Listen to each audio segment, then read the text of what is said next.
Bonsoir à vous tous et bienvenue à notre étude biblique du mercredi soir.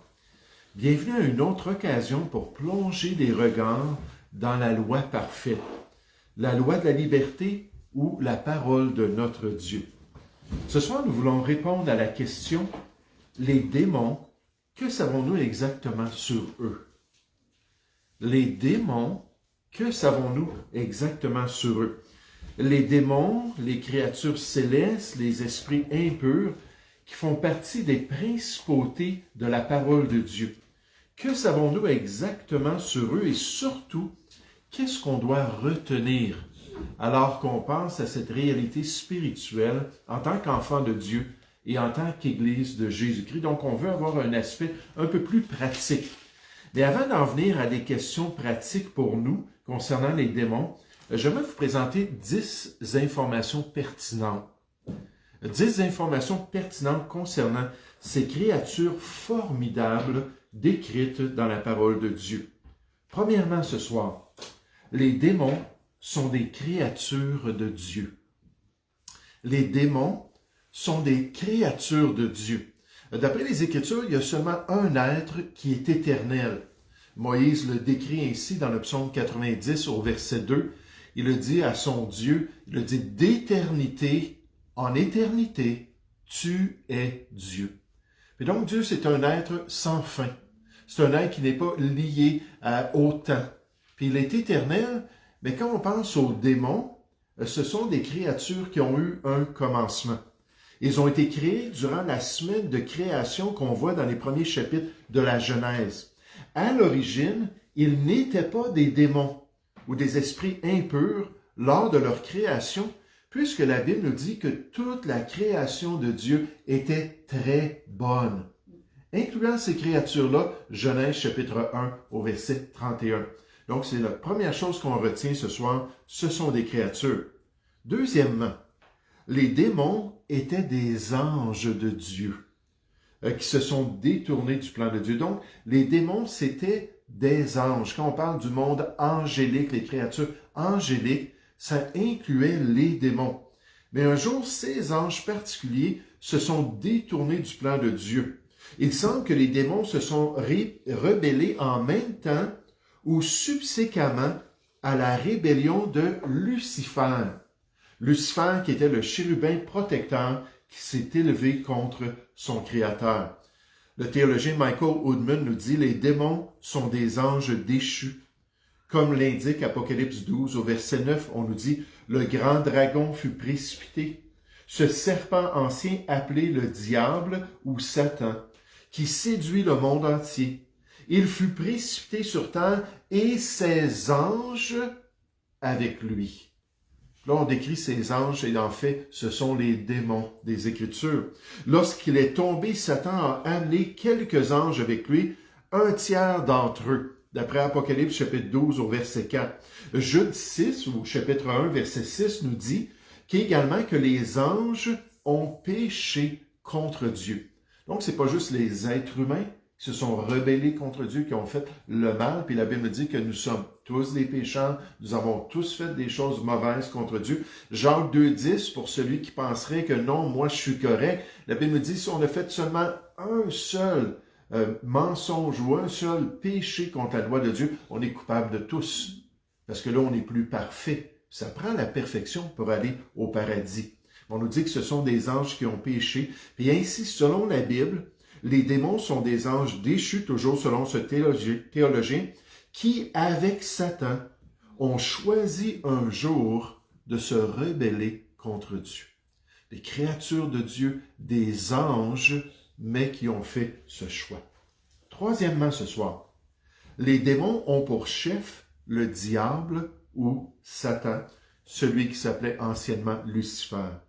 Les démons ont pour chef le diable ou Satan, qui est le grand dirigeant de la rébellion angélique qui dure depuis des millénaires. Dans Apocalypse 12, au verset 7, on nous dit « Le diable et ses anges se sont levés contre Dieu. » Se sont levés contre le plan de Dieu. Ils vont suivre les directives de Satan.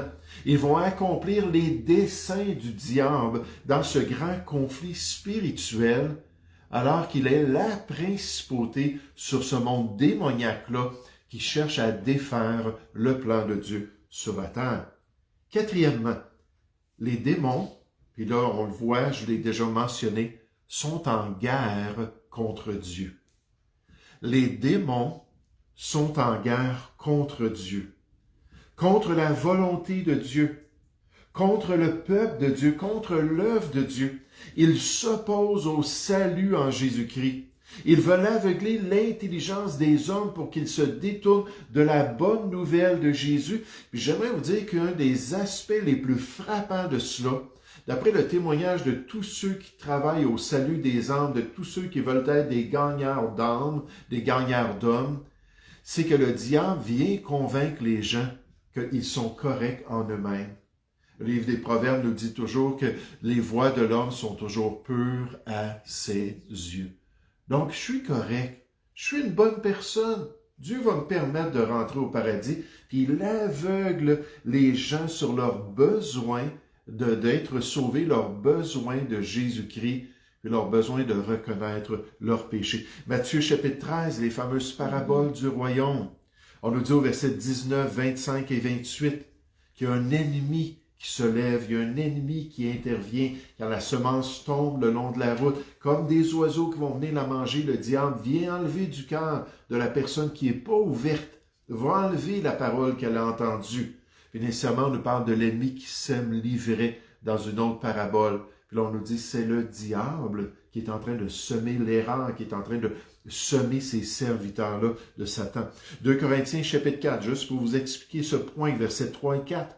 On nous dit que le Dieu de ce siècle, Satan lui-même, aveugle le cœur des inconvertis pour qu'ils ne voient pas briller la splendeur de la gloire de l'évangile de Jésus-Christ. Nous, on est tous excités d'arriver aux gens et de leur parler de ce salut extraordinaire, de cette nouvelle naissance. Il faut que tu naisses de nouveau. Puis tout le potentiel d'une nouvelle vie, c'est la puissance de Dieu pour le salut de quiconque croit. Puis le diable, il est là, puis non, il leur bloque la vue pour ne pas qu'ils voient. Puis on nous dit pour les incrédules, le Dieu de ce siècle fait ça. Dans Éphésiens chapitre 2, il agit au verset 2 dans le cœur des fils de la rébellion. Il souffle dans l'élan de rébellion puis d'iniquité qu'ils ont pour les encourager à faire le mal, parce qu'ils se lèvent contre le plan de Dieu. Cinquièmement, les démons cherchent à détourner les croyants de la volonté de Dieu. Les démons cherchent à détourner les croyants, ceux qui sont enfants de Dieu, ceux qui ont expérimenté la régénération, la nouvelle naissance, qui sont nés d'en haut, qui connaissent ce salut-là. Ils cherchent à les détourner de la volonté de Dieu. Ils veulent les séduire pour qu'ils s'éloignent des vérités de la parole de Dieu. Ils veulent les endurcir dans leur cœur au point qu'ils se détournent même du seul vrai Dieu. Hébreux 13, verset 2, c'est très clair, alors qu'on nous apprend qu'on peut se détourner du seul vrai Dieu. 2 Corinthiens chapitre 11, au verset 3, on nous dit que comme Satan a détourné Ève de sa relation avec Dieu, de la vérité de Dieu, que le diable essaie aussi de détourner les croyants de la simplicité quant à l'évangile de Dieu, pour qu'ils s'éloignent du salut qu'ils ont reçu, de ces vérités-là. Versets 14 à 17 dans 2 Corinthiens 11, on nous dit que le diable utilise des faux frères, des faux apôtres qui se déguisent comme des apôtres de Jésus-Christ. Mais ce sont de faux apôtres parce que ce sont des serviteurs de Satan qui lui-même se déguise comme un ange de lumière. Je suis là pour votre bien. Je suis là pour vous guider vers Dieu et vers la lumière de Dieu. Puis ces serviteurs font la même chose pour détourner les gens. Dans 1 Timothée 4, versets 1 et 2, dans les derniers temps, l'Esprit dit expressément que le diable va envoyer des démons avec des doctrines de Satan, des doctrines de démons, des enseignements soufflés, pas par l'Esprit de Dieu, soufflés par des esprits impurs, au point que même certains croyants vont mettre de côté la foi, la vraie foi, pour se détourner de la volonté de Dieu. D'autres exemples, 2 Corinthiens 12, 7, on voit que l'apôtre Paul avait une écharpe dans la chair, un ange de Satan qui est venu le frapper. Donc, il veut nous affecter physiquement. 1 Pierre chapitre 5, verset 8, on nous dit que, ultimement, le diable nécessairement, mais les démons aussi, mais sont comme des lions rugissants. Ils veulent dévorer, détruire la vie même du croyant. Puis c'est juste la protection de Dieu. À moins que Dieu un jour enlève sa main de protection sur l'enfant de Dieu. 1 Corinthiens 5, 5 nous dit qu'un tel homme soit livré à Satan pour la destruction de la chair, afin que l'esprit soit sauvé pour le jour de Jésus-Christ. Ah, là, Satan est tout content. Parce qu'il attend juste ça. Il ne peut pas rien faire de notre salut. Mais s'il peut nous enlever de la terre, puis peut nous empêcher de continuer à être un ambassadeur du royaume de Dieu, il va être très content quand on fait ce péché qui mène à la mort. Dieu peut enlever sa main de protection grâce à la discipline dans l'Église de Jésus-Christ, l'autorité de Jésus-Christ. Et le diable, c'est exactement ce qu'il veut faire. Donc, il s'oppose à l'Église de Dieu, il s'oppose aux croyants. Sixièmement, les démons sont des êtres spirituels qui peuvent posséder des gens.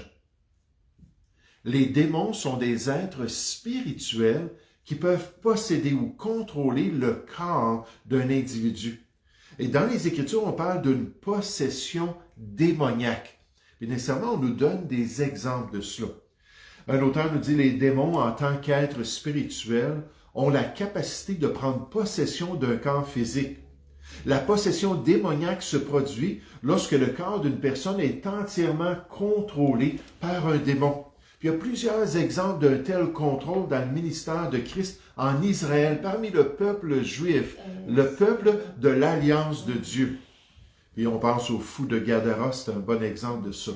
Une telle possession ne peut pas toutefois arriver à un enfant de Dieu, puisque le Saint-Esprit de Dieu réside dans le cœur du croyant. En Jean 4,4, on nous dit que celui qui est en nous est plus grand que celui qui est dans le monde.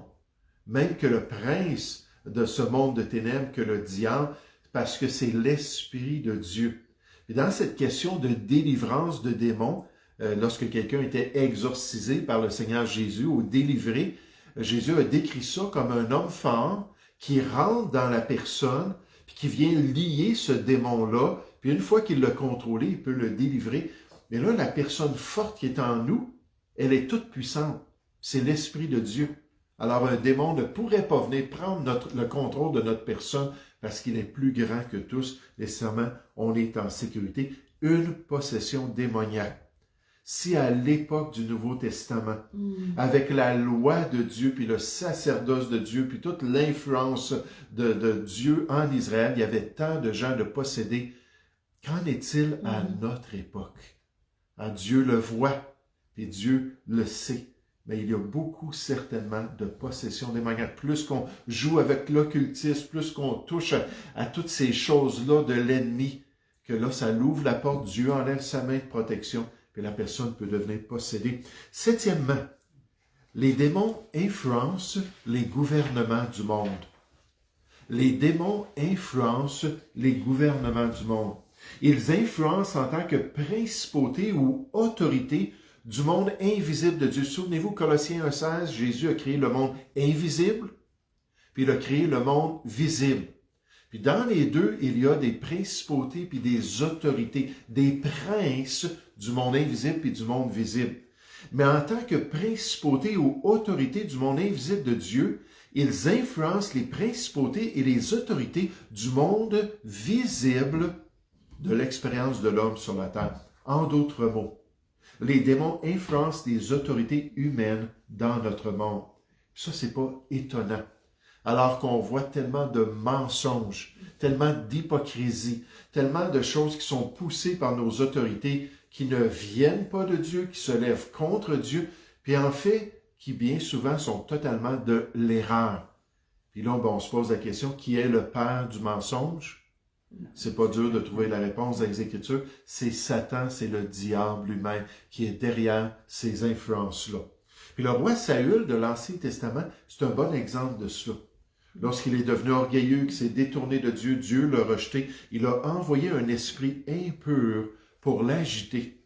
Puis dans ces moments de folie, alors que l'Esprit est en train de l'agiter, de l'animer, qu'est-ce qu'il voulait faire? Il voulait prendre sa lance, puis il voulait tuer quelqu'un. David, le serviteur de Dieu. Puis on nous dit que le diable est meurtrier dès le commencement. Donc ça se manifestait dans Daniel chapitre 10, versets 10 à 21. On nous parle des chefs qui étaient derrière des pays. Le chef qui était derrière la Perse. La Perse était une région du monde en Mésopotamie. Puis donc, ils étaient puissants, puis ils avaient les Mèdes et les Perses qui s'étaient unis ensemble. Puis là, on voit qu'il y avait un démon qui était le chef de ce pays-là pour l'influencer. Puis quand Gabriel est venu pour révéler à Daniel le plan salvateur de Dieu pour Israël, mais ce chef spirituel-là est venu empêcher Gabriel de pouvoir aller, puis le dire à Daniel, 21 jours, il s'est opposé. Dès que Daniel a cherché Dieu, dès que Daniel a voulu connaître la volonté de Dieu, 3 semaines de temps, Gabriel n'a pas pu s'approcher de Daniel pour lui donner ce grand message. Vous savez, c'était vraiment un messager céleste, Gabriel, parce qu'il y avait toujours des grands sujets prophétiques que Dieu voulait que son peuple apprenne. Puis il n'a pas pu y aller. Puis après ça, finalement, Michaël, l'archange, le chef des Juifs, mais lui, il est venu intervenir pour le libérer. Puis il a dit, je m'en viens, je te donne ce message-là, puis je me dépêche parce que le chef de Javan, ou de la Grèce, celui qui activait les Grecs à se lever contre les Mèdes et les Perses pour venir envahir Israël, mais ce chef-là s'en venait pour s'opposer aussi à Gabriel, puis il dit, heureusement que l'archange Michel est là pour m'aider contre lui. Fait que là, on voit là, cette influence-là derrière les principautés de ce monde. On n'a pas beaucoup de détails, on n'a pas beaucoup d'explications. Éphésiens chapitre 6, verset 12, on va voir ça tout à l'heure, que c'est pas l'être humain, la chair et le sang notre problème, c'est ceux qui se trouvent derrière l'être humain. Donc, ce ne sont pas les autorités de notre monde. Le plus grand problème, ce sont les autorités spirituelles derrière ces dirigeants de la race humaine nécessairement dans notre monde. Dans Apocalypse chapitre 16, versets 13 et 14, on décrit un groupe de démons qui s'en vont rassembler les rois de la terre et leurs armées pour les amener dans la vallée de Megiddo à la bataille d'Armageddon pour détruire Israël. Ce sont des démons qui influencent ces rois-là, des rois humains, des rois en charge des 10 régions de la terre pendant la tribulation, pour les amener finalement à détruire le peuple juif qui est en train d'exciter l'Iran, puis le Hezbollah, puis le Hamas, puis toutes les... quand on pense à même la Russie, puis la Chine qui se sont proclamés contre les Juifs, on pense à la Corée du Nord, on pense à tous ces pays-là, en Haïti, bien sûr, mais qui est en train de les amener à avoir cette haine-là? J'aimerais vous dire, c'est clair dans les Écritures qu'il y a une force spirituelle qui déteste le peuple choisi de Dieu dans l'Ancien Testament. Alors on voit cette pression spirituelle derrière les autorités. Huitièmement, les démons se manifesteront de plus en plus dans l'expérience de l'homme sur la terre. Les démons vont se manifester de plus en plus comme jamais avant dans l'histoire humaine. Alors que la fin approche, plus que l'apostasie morale et spirituelle va devenir la norme du sentiment social, la conversation culturelle de l'homme sur la planète Terre, plus les démons vont pouvoir influencer l'être humain avec leur séduction et leur tromperie. Et c'est pour ça que quand on regarde des passages apocalyptiques ou des passages prophétiques concernant la tribulation et les derniers temps, on s'aperçoit que les démons là, sont au front de toute cette séduction et de toute cette ruse contre les nations du monde. Dans 2 Thessaloniciens chapitre 2 au verset 9, on nous dit « L'apparition de cet impie, on nous parle de l'Antéchrist, se fera par la puissance de Satan, avec toutes sortes de miracles, de signes et de prodiges mensongers. » Là, on parle de son apparition visible aux yeux des nations, alors que les nations vont être éblouies, alors que les nations vont être séduites, alors que les gens vont penser qu'il est le sauveur de l'humanité.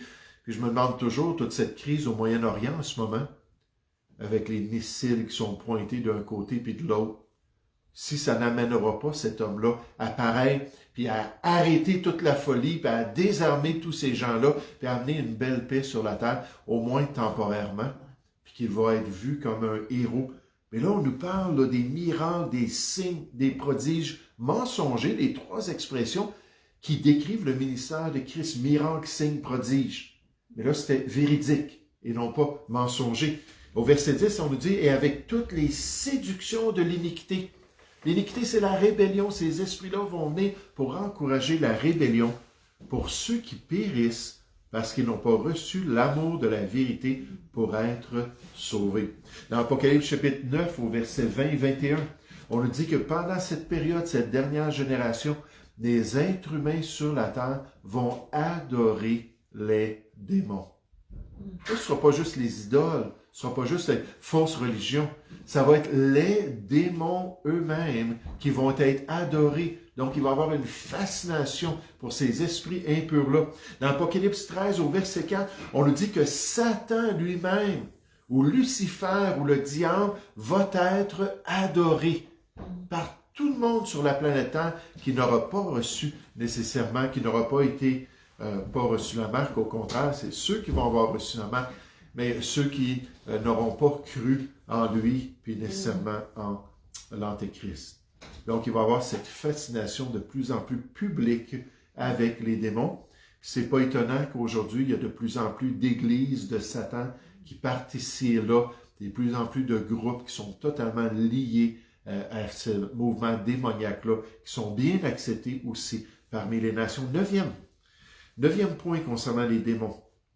Les démons sont impuissants en face de l'autorité de Jésus. Ça, c'est important alors qu'on étale toute cette réalité du combat spirituel. On va voir 3 passages dans un instant rapidement pour nous guider dans notre combat spirituel contre les démons. Mais les démons sont impuissants en face de l'autorité du Seigneur Jésus.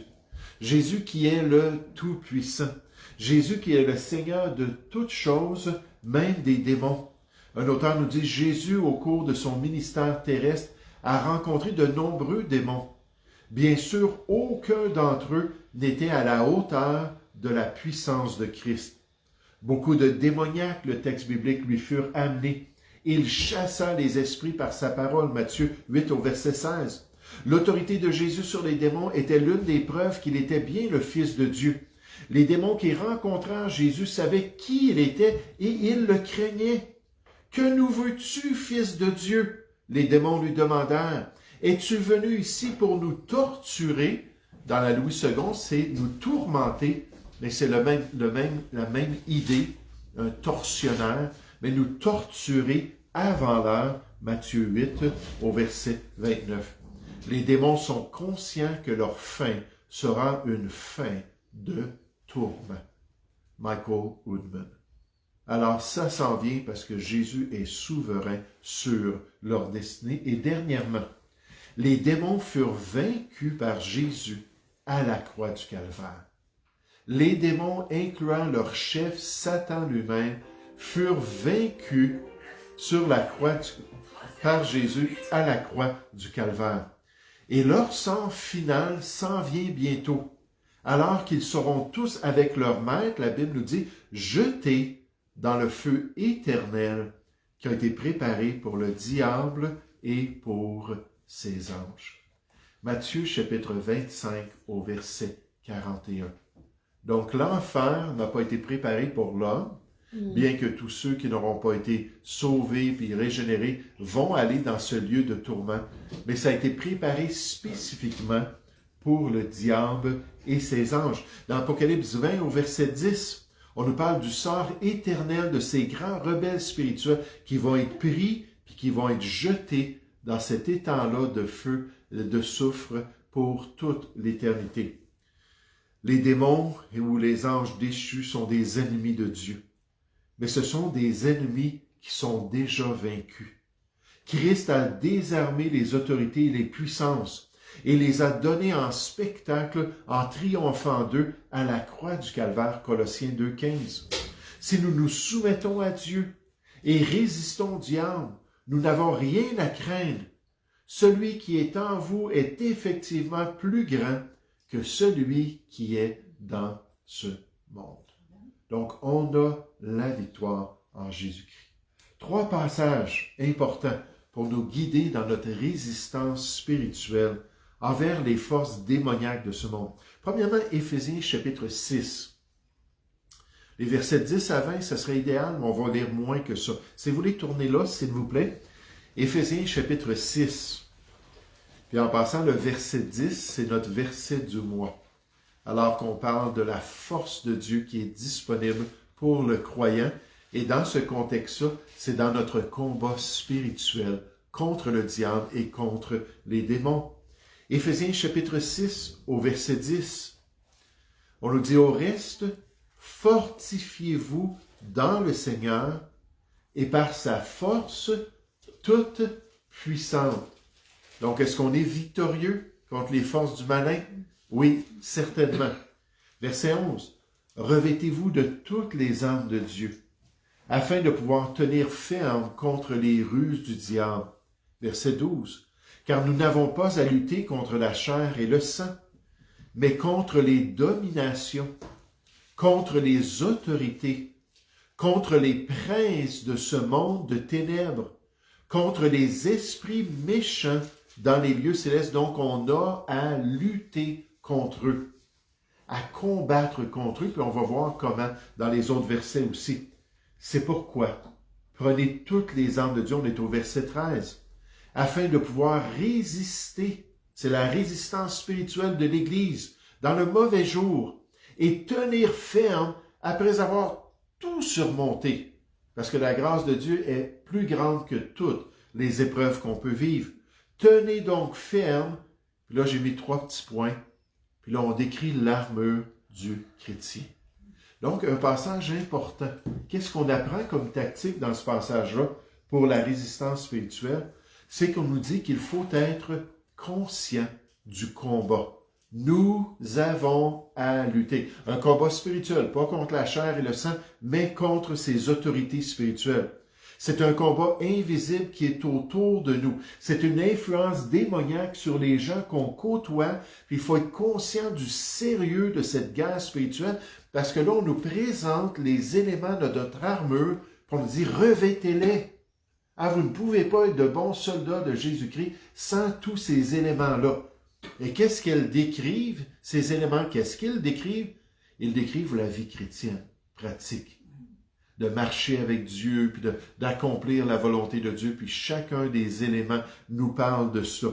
Mais il faut suivre la parole de Dieu et ses instructions pour demeurer ferme et pour être victorieux, pour se tenir debout contre l'adversité spirituelle. Il faut être conscient, il faut être actif, il faut être obéissant. Puis donc, on voit ça dans ce passage. Regardez Jacques chapitre 4, au verset 6. Jacques chapitre 4, versets 6 à 10, pour ceux qui prennent des notes. Jacques chapitre 4, puis dans ce passage de Jacques chapitre 4, on nous parle d'un grand problème que l'ennemi est venu semer, puis nécessairement la chair a encouragé, alors qu'il y a des querelles, il y a des tensions. Il n'y a vraiment pas un bel esprit, puis pas d'unité, puis d'harmonie entre les chrétiens. Puis là, on nous présente c'est quoi la solution de Dieu au verset 6. Jacques chapitre 4, verset 6. On nous dit, il, en parlant du Seigneur, accorde au contraire une grâce plus excellente. C'est pourquoi l'Écriture dit, Dieu résiste aux orgueilleux, mais il fait grâce aux humbles. Donc, de s'humilier, puis de marcher selon la volonté de Dieu. Soumettez-vous donc à Dieu. Quand on est humble, on est obéissant. Quand on est orgueilleux, on est désobéissant. L'orgueil du chrétien, c'est la base de son péché, bien souvent. Puis plus le chrétien est humble devant la personne de Dieu, plus il accepte la volonté de Dieu comme le standard pour sa vie, plus qu'il va marcher dans les voies du Seigneur. Il dit, soumettez-vous donc à Dieu, résistez au diable, il fuira loin de vous. Pourquoi? Parce que c'est un ennemi déjà vaincu. Puis il n'a pas d'autorité sur nous. Puis là, on s'approche de Dieu, puis on marche avec Dieu, puis on se soumet à la volonté de Dieu. Il ne peut rien contre nous. Verset 8. Approchez-vous de Dieu, et il s'approchera de vous. Nettoyez vos mains, pécheurs, c'est une bonne occasion pour s'examiner. Purifiez vos cœurs, hommes irrésolus, en face du tentateur et de la tentation. Sentez votre misère, soyez dans le deuil et dans les larmes, que votre rire se change en deuil et votre joie en tristesse. Humiliez-vous donc devant le Seigneur et il vous élèvera. Donc, encore une fois, quelles sont les tactiques proposées? On nous dit de marcher humblement, avec un cœur obéissant. On nous dit de marcher droitement, se soumettant à la volonté de Dieu, vivant une vie de pureté et de sainteté, étant prompt à confesser notre péché devant sa présence, pour se relever de nos chutes et accomplir toute la volonté de Dieu dans notre vie, étant rempli de son esprit, étant en communion avec lui. Alors nous pourrons refuser les tentations du malin et de ses armées pour continuer dans notre résistance aux ténèbres de ce monde. S'approcher de Dieu, avoir un temps de lecture biblique, un temps de prière, un temps d'adoration quotidiennement. Puis là, tout à travers la journée, chercher à rester pur pour pouvoir marcher avec lui et accomplir la volonté de Dieu. Et dans cette relation, puis dans cette unité avec le Seigneur, le diable peut juste fuir lorsqu'il vient pour nous tenter à faire le mal. Un dernier passage, 1 Pierre chapitre 5. On parle des démons, on parle du diable. 1 Pierre chapitre 5. Et au verset 8, puis là on nous donne un autre élément de notre victoire. Vous vous rappelez que Jésus l'avait bien dit même à ses disciples. Il avait dit « Veillez et priez afin que vous ne tombiez pas dans la tentation. » Je pense que c'est Matthieu 25, 46. Puis finalement, les apôtres ont fait totalement le contraire. Mais l'idée là de se garder attentif, comme c'est populaire de dire aujourd'hui, d'avoir les yeux ouverts sur ce qui se passe dans notre vie. Mais là, on dit un peu différemment ici, 1 Pierre 5, 8, on nous dit « Soyez sobres ». Littéralement, soyez sans boisson, ou sans vin, ou sans intoxicant. Puis nécessairement, c'est en contraste avec la consommation qu'on voit dans les passages prophétiques. Le pharmakéo, qui va être populaire, les gens ne voudront pas se repentir de leurs incantations, ou ça ne nous dit pas comme cela, mais leurs enchantements, merci. Puis c'est une consommation de drogue qui va être populaire dans les derniers temps. Donc les gens vont être tous affectés. Puis, la culture zombie, ça va être populaire là, sur la planète Terre. Mais ici, on nous dit, en tant que chrétien, vous soyez sans quoi que ce soit qui pourrait vous affecter. Puis ensuite, on dit, soyez sobres, veillez, gardez les yeux ouverts, l'esprit aux aguets. Votre adversaire, le diable, rôde comme un lion rugissant, cherchant qui il dévorera. Soyez conscients et préoccupés par cette réalité spirituelle. C'est comme si je sautais en parachute d'un avion. Puis là, le pilote me disait, fais attention, la savane dans ce coin-ci de l'Afrique, c'est rempli de lions et de lionnes. Puis là, je tombe dans la savane, j'enlève mon parachute, puis je commence à marcher, puis là, je marche comme si rien n'était. Alors que d'en haut, probablement, le pilote dit « Hey, il n'a pas vu ça, lui-là, il y a un lion qui s'en vient de ce côté-là, puis un autre lion, puis un autre lion. Ça va y être très bientôt, puis il va être dévoré. » Et là, spirituellement, c'est comme un lion qui veut nous dévorer. Il faut en être conscient. Résistez-lui, encore une fois, verset 9, en marchant avec lui, avec le Seigneur plutôt, avec Dieu. Résistez-lui avec une foi ferme, sachant que les mêmes souffrances sont imposées à vos frères dans le monde dans tout ce conflit spirituel. Le Dieu de toute grâce, qui vous a appelé en Jésus-Christ à sa gloire éternelle, après que vous aurez souffert un peu de temps dans ce combat spirituel, vous perfectionnera lui-même. On peut espérer de croître en grâce, en connaissance de Dieu, vous affermira, vous fortifiera, puis vous le savez, 1 Corinthiens 15, 58, que Dieu nous dit qu'on peut devenir inébranlable, on le répète ici, vous rendra inébranlable, bien ancré ou bien fondé dans la volonté de Dieu pour ne pas s'éloigner du plan de Dieu. À lui soit la puissance au siècle des siècles. Amen. Alors, les démons existent.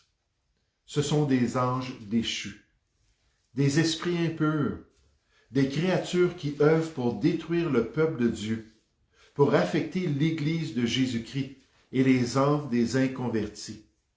Les démons et Satan vont avoir leur jour. Leur damnation est certaine et elle est en route. Et entre-temps, les chrétiens doivent leur résister. En vivant pour le Seigneur, en suivant la parole de Dieu, en pratiquant le plan de Dieu pour leur vie, en demeurant en communion avec leur Dieu puis avec leur Sauveur, puis en étant toujours conscients de ce conflit spirituel dans le monde invisible qui les entoure, pour pouvoir combattre dans la prière, pour pouvoir résister à ces forces. Et se rappelant la supervision souveraine de Dieu dans leur vie, pour leur permettre d'accomplir toute sa volonté. Puis que le Seigneur nous garde dans sa volonté jusqu'à son retour et qu'on ne fasse pas partie des statistiques de ceux qui ont été séduits et détournés du plan de Dieu et de l'Église de Jésus-Christ. Nous allons prier ensemble. Père Céleste, merci Seigneur pour cette étude particulière ce soir. Merci pour ces informations qui nous viennent des Écritures. Merci pour cette réalité qu'il y a eu des anges un jour qui se sont détournés, Seigneur, qui ont quitté la gloire que tu leur avais donnée. Ces créatures qui étaient supérieures à l'homme en gloire et en puissance, on nous dit, et qui finalement sont devenues des créatures déchues.